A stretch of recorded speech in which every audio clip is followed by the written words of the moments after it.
À présent, c'est l'heure de l'invité du grand journal de la mi-journée et nous continuons à parler du projet très controversé portant sur l'exercice du droit de grève adopté il y a quelques jours par la Chambre des représentants. Pourquoi ce texte fait-il couler beaucoup d'encre? Avec nous pour y revenir, Abbas El Wardi, professeur de droit public à l'université Mohammed V de Rabat. Professeur, bonjour et merci d'avoir accepté notre invitation. Merci à vous d'avoir invité. Alors, le projet de loi organique relatif à la grève attendu depuis 60 ans n'a pas encore achevé le processus législatif pour entrer en vigueur. Comment expliquer ce retard, interpréter ce retard dans la concrétisation législative de ce droit? Tout d'abord, je dois que ce droit est légiféré par la Constitution. C'est une plateforme que nous devons prendre en considération, tout en commençant par l'article 29 de la Constitution qui stipule qu'il s'agit d'un droit garanti par la Constitution.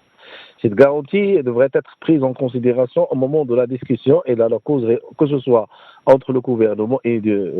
à partir du ministère des tutelles qui entame ce processus de discussion et de causerie avec les parties prenantes qui sont bien sûr les parties syndicales les plus représentatives. Donc, sur ce soubassement qui est la garantie constitutionnelle, nous devons bien sûr forger une loi organique qui répondra à temps,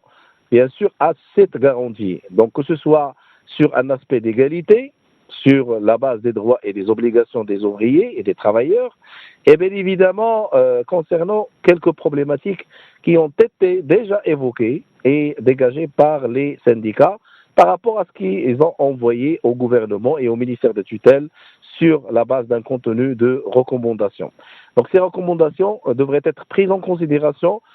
au moment de cette causerie et de cette discussion, au moment bien sûr de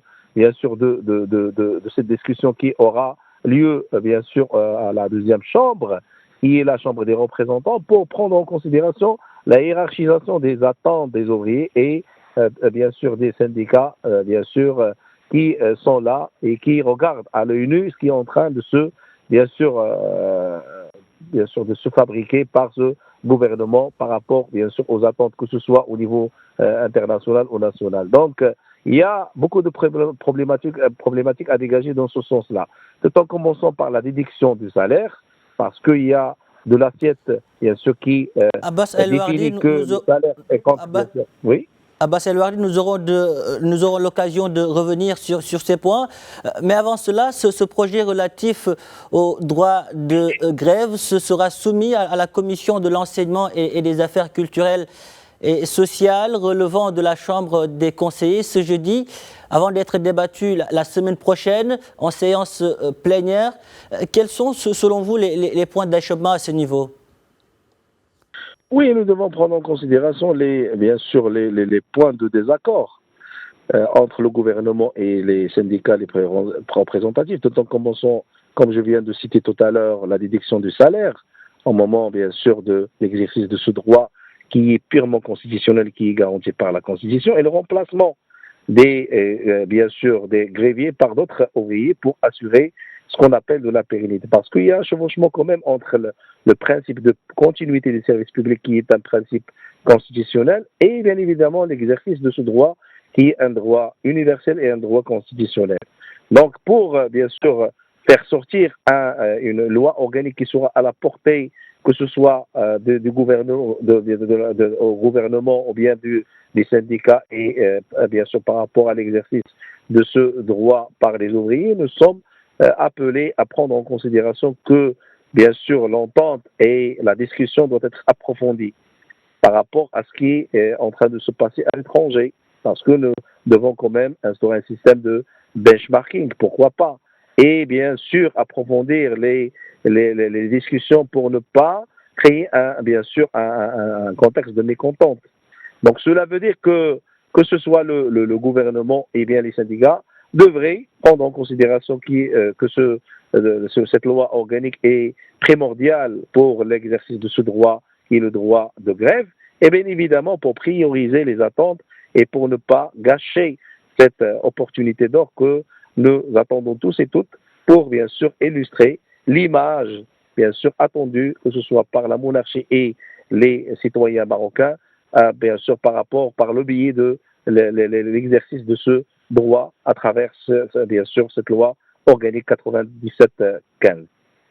En tout cas, du côté des centrales syndicales, ce texte est loin, vous l'avez dit, de faire l'unanimité. Est-ce que vous les comprenez lorsqu'ils disent qu'ils ne sont pas assez entendus, impliqués? Impliqué ou non pas impliqué, bien sûr, la discussion est là. Donc, je vois que le ministère de tutelle a fait déjà appel aux syndicats représentatifs et surtout, bien sûr, que la discussion aura lieu très prochainement au niveau, bien sûr, de la deuxième chambre qui est la Chambre des représentants. Donc, je vois que la présence des syndicats est obligatoire dans ce sens pour, bien sûr, faire le face-à-face et bien pour parler à haute voix et, bien sûr, présenter leurs revendications par rapport au contenu, que ce soit bien sûr par rapport à l'exercice de ce droit bien sûr en déduction, bien sûr en déduisant le salaire bien sûr par rapport aux gréviers, ou bien évidemment l'égalité entre les gréviers et bien sûr et l'harmonisation avec le contexte de pérennité des services publics et de continuité des services publics. Et pourquoi ne pas passer à la priorisation des services sensibles et la comparaison entre les services sensibles comme la santé et autres, bien sûr, disciplines, et bien sûr, les services publics froids, qui, bien sûr, ne demandent pas suffisamment de ressources humaines, bien sûr, pour faire, bien sûr, passer les commandes, je dis bien les commandes, et les attentes, bien sûr, des prestataires, car, bien sûr, nous sommes devant une situation qui est vraiment constitutionnelle et qui est basée sur le principe de continuité des services publics. En tout cas, le ministre de l'Inclusion économique, de la petite entreprise, de l'emploi et des compétences a tenu à les rassurer en annonçant que ce projet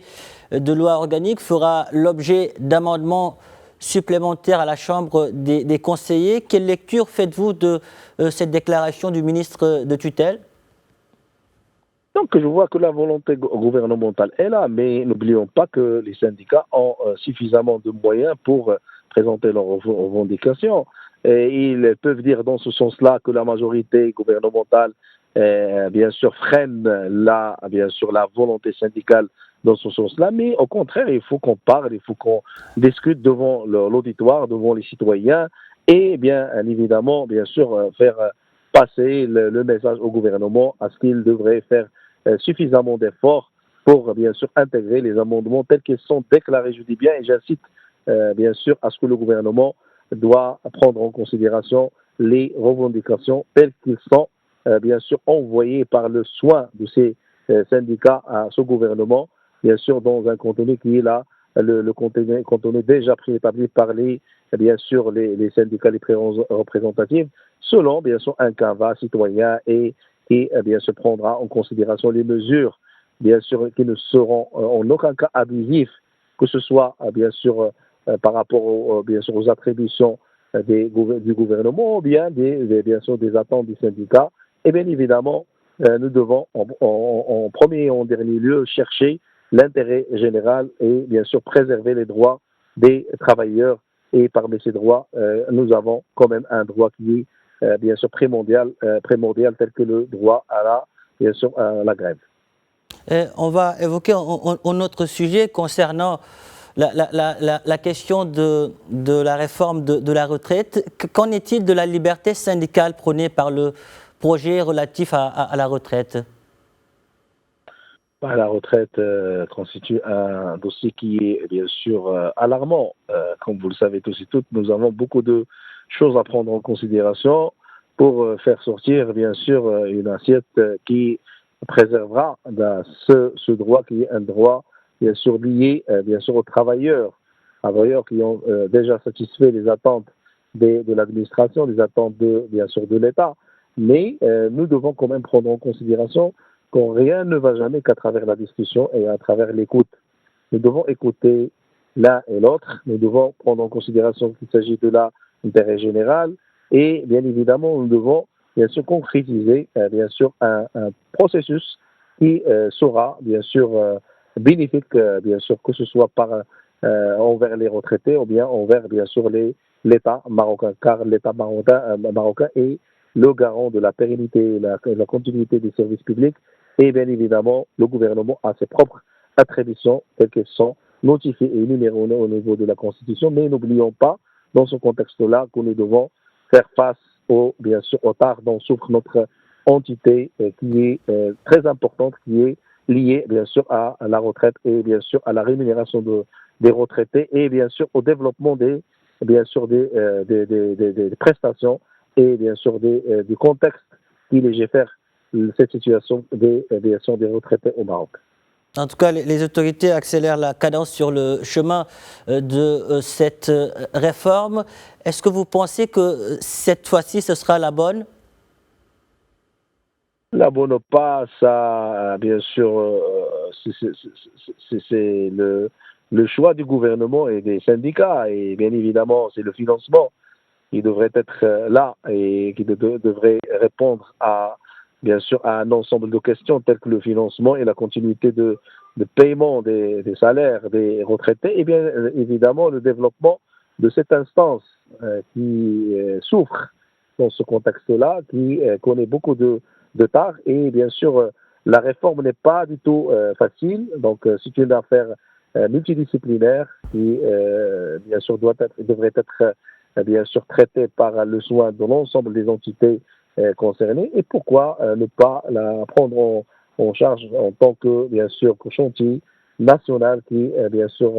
attire la sonnette d'alarme et surtout sur le point de la continuité, bien sûr, de paiement des salaires des retraités et bien évidemment l'établissement bien sûr, d'un arsenal juridique qui, bien sûr, sera à la portée des institutions concernées, d'une part, et qui prendra en charge l'amélioration des conditions et bien évidemment de l'établissement bien sûr des conditions à prendre en considération tout au long de du développement de cette bien sûr fourchette qui se développe jour après jour par rapport bien sûr au nombre excessif des retraités au Maroc. Abbas El Ouardi, merci pour toutes ces précisions, merci d'avoir répondu à nos questions. Je rappelle que vous êtes professeur de droit public à l'université Mohamed V de Rabat. Merci à vous.